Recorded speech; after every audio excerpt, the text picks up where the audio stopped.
Mullins to be the guy catching the basketball off the rotation. Curry steps back. Oh! Curry looking for that opening. Steps back. Crossover. Fires away. Wow! And help him. Help the helper. Curry steps back. Hits a three. Curry. Nice crossover. Fires away. Knocks it down. Curry spins, drives down the lane. Ties the game. Steph Curry memang selalu membuat musuhnya ketar-ketir dengan 3-poinnya yang legendaris. Tapi bagaimana jika kehebatannya itu sampai membuat musuhnya sekarat di lapangan, bahkan sampai masuk rumah sakit? Gak cuma sampai sempoyongan, Curry juga membuat musuhnya ini sampai harus menerima infus di ruang ganti dan dibawa ke rumah sakit karena mengalami dehidrasi dan kram di hampir seluruh tubuhnya. Wow! Seorang pemain profesional saja sampai harus mempertaruhkan nyawanya hanya untuk menjaga seorang Steph Curry yang masih di awal-awal masa prime-nya.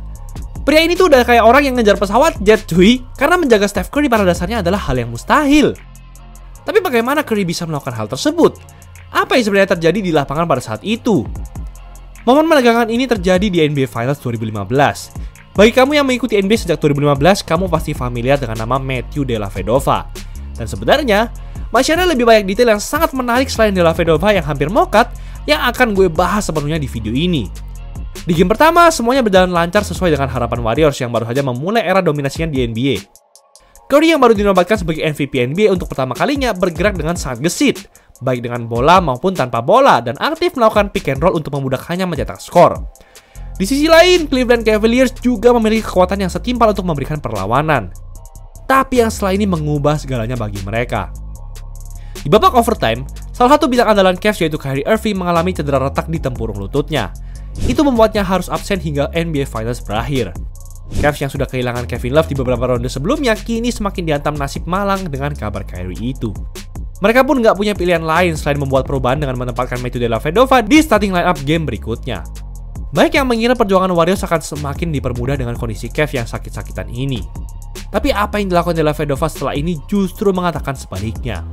Dellavedova berhasil menjaga Curry sampai yang nggak bisa melakukan apa-apa sejak kuarter pertama. Hal tersebut ia lakukan dengan terus mengejarnya saat ia tidak memegang bola. Berbagai screen yang keras seperti benteng ia dobrak dengan kekuatan penuh. Itu membuat Curry jadi semakin tergesa-gesa untuk menembak ketika sudah mendapatkan bola, dan tembakannya itu selalu meleset.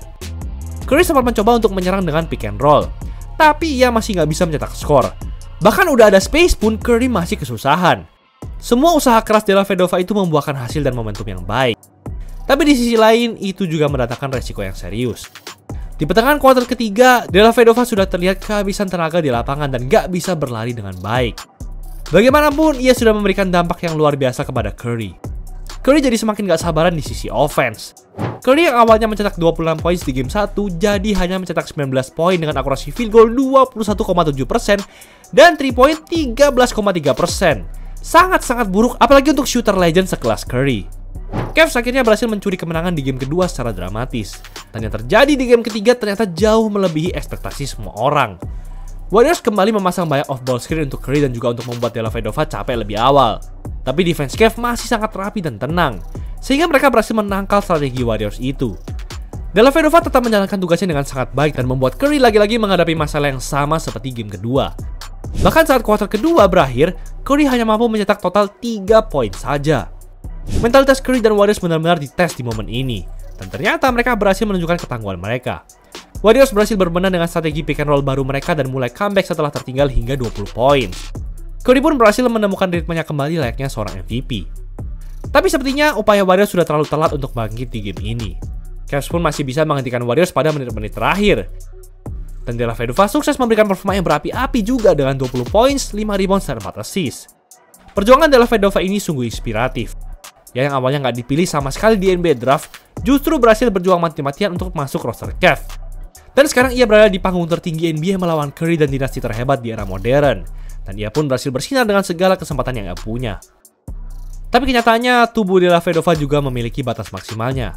Dan setelah game 3 ini, badannya sudah nggak bisa menahan semua kram dan dehidrasinya lagi. Menurut rekan setimnya J.R. Smith, selain dimasukkan ke rumah sakit, Dellavedova juga sampai kesusahan untuk bicara setelah melawan Curry. Dan Dellavedova ini juga sebenarnya nggak mau masuk rumah sakit karena ia hanya punya waktu sehari saja untuk mempersiapkan diri untuk game berikutnya. Tapi ia takut kalau kramnya itu muncul lagi pada tengah malam. sehingga akhirnya ia memilih untuk dirawat. Dellavedova akhirnya bisa bermain di game 4, tapi sayangnya ia dan Cavs belum siap dengan apa yang Warriors memberikan. Warriors mulai bermain dengan Draymond Green di posisi center, yang kemudian kita kenal sebagai dead lineup, dan lineup itu berhasil mempercepat tempo Warriors di lapangan dan membuat center-center Cavs semakin kewalahan. Mereka mulai sering ditarik keluar area paint, sehingga Warriors bisa mengambil lebih banyak offensive rebound. Curry pun jadi semakin agresif dan jarak yang dibuatnya di lapangan semakin melebar. Dan dengan pemain-pemain guard dan forward Warriors yang cepat, mereka juga berhasil mengeksekusi fast break dengan mudah setelah tembakan Cavs meleset.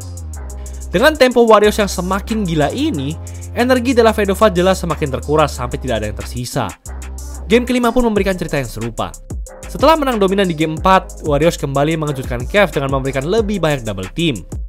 Cavs yang belum terbiasa dengan situasi itu akhirnya jadi semakin kendor.